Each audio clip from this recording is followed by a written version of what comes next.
महापालिकेच्या सभेत मंगळवारी चमत्काराबरोबरच विक्रमही घडला। सहकार मंत्री प्रणित महापौरांच्या गटानं शिवसेना आणि एमआयएमचं सहकार्य घेत 21 विषय अवघ्या 9 मिनिटात मंजूर करून घेतले। महापालिकेची मंगळवारची सभा खरोखरच चमत्कार घडवणारी आणि विक्रम रचणारी ठरली, कारण या सभेबाबत बांधलेले सर्वांचेच अंदाज सपशेल फेल गेले। तत्पूर्वी सोमवारी संध्याकाळी अथर्व गार्डनमध्ये आपल्या 35 नगरसेवकांची विना प्रोटोकॉल बैठक घेऊन नगरसेवकांना सभेला गैरहजर राहण्याचे निर्देश पालकमंत्री विजयकुमार देशमुख यांनी दिले होते। त्यामुळे सभेत पुन्हा विरोधक बाजी मारणार असा अंदाज होता। मात्र विना सहकार नाही उद्धार हा सहकाराचा कानमंत्र घेऊन महापौर शोभा बनशेट्टी या मंगळवारी महापालिकेत झाशीच्या राणी बनून अवतरल्या। त्यांनी सर्वांचेच डावपेच आपल्या प्रतिडावाच्या तलवारीनं सपासप कापून काढले। त्यांनी या सभेत चक्क शिवसेना आणि एमआयएमचं सहकार्य घेत वेगळी खेळी खेळली। पालकमंत्री गटाचे 35 नगरसेवक गैरहजर असताना भाजपचं संख्याबळ अल्प असताना त्यांनी बाजी मारली। वेळेवर सभा न घेणाऱ्या भारतीय जनता पार्टीचा सभा न घेणाऱ्या भारतीय जनता पार्टीचा सभा न घेणाऱ्या भारतीय जनता पार्टीचा धिक्कार असो धिक्कार असो धिक्कार असो धिक्कार असो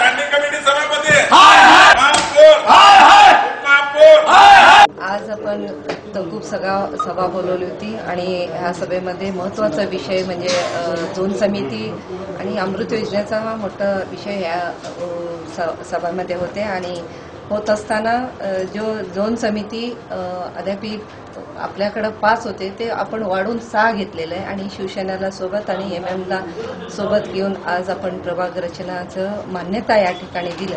सर्व एकमताने हा विषय या ठिकाणी झालेला आहे। तर मला अत्यंत आनंद होतोय की शिवसेना आणि भाजप हा मित्रपक्ष आहे आणि दोघं एकत्रित येऊन काम करायचं आणि चांगले सोलापूर शहरवासीयांना जर चांगलं काम करायचं असेल तर एकत्र येणं हा खूप गरजेचं आहे। आणि तसे जे आपण पारदर्शकता म्हणतो त्या पद्धतीनेच आज हा विषय सगळे हाताळण्यात आलेला आहे। आणि मला सांगू इच्छिते की लवकरात जेवढी आजपर्यंत सोलापूर शहरवासियांचं काम थांबलेलं होतं, रखडलेलं होतं, आता हा एक 10-15 दिवसात हा सर्व मार्गी लागणार आहे। आणि जे नगरसेवकांचा कुचंबना होत होता हा सगळं काम सुटणार आहे। आणि जेणेकरून 5 समित्या होत्या ते वाढून 6 समित्या केल्या, याची आनंद आज या ठिकाणी आहे।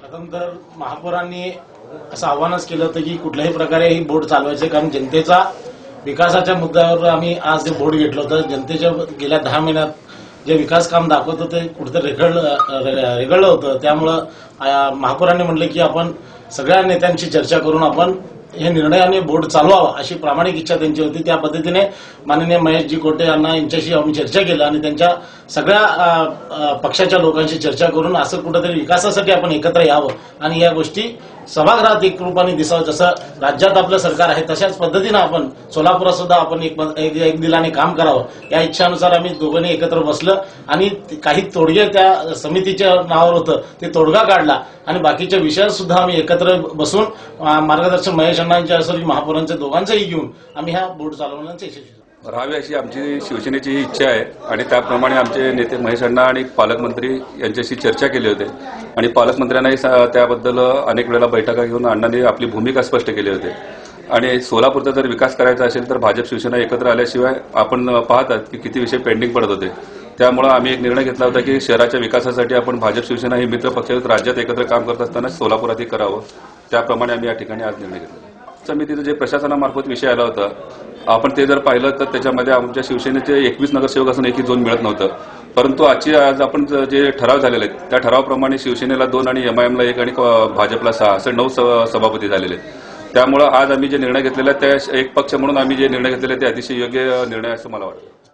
आतापर्यंत आपण पाहतोय 9 महिने झाले आता महापालिकेला आपण सर्व नवीन नगरसेवक निवडून येऊन अनेक विषय प्रलंबित होते. झोन समितीसारखे विषय असतील, लोकांना त्याचा नाहक त्रासाला सामोरं जावं लागत होतं, किरकोळ मेंटेनन्स देखील होत नव्हते. अनेक प्रभाग हे वेगवेगळ्या झोनमध्ये विखुरले असल्यामुळे तिथल्या स्थानिक नगरसेवकांना नादी करण्याची त्यांची अडचण होती. काही महत्वाचे विषय बजेट सारखा असू दे किंवा असू दे, ज्या ज्या वेळेस आमची गरज सत्ताधाऱ्यांना लागली असेल शहर विकासासाठी त्यावेळेस आम्ही त्यांना सहकार्य केलेलं आहे. आजपर्यंत भविष्यात सुद्धा ज्या कुठल्याही विषय शहराच्या दृष्टीने गरजेचे असतील आणि ते आम्हालाही योग्य वाटतील त्यावेळेस देखील निश्चित आम्ही त्यांच्यासोबत राहून त्यांना सहकार्य करू. आणि त्यांच्या माध्यमातून सुद्धा 16 नगरसेवक असतील, ज्या ज्या वेळेस आम्हाला आवश्यकता पडलेली आहे, आमचे काही निर्णय स्तुत्य असतील योग्य असतील त्यावेळेस त्यांनी देखील आम्हाला सहकार्य केलेलं आहे. याचा इतिहास आपल्या सर्वांना माहितच आहे.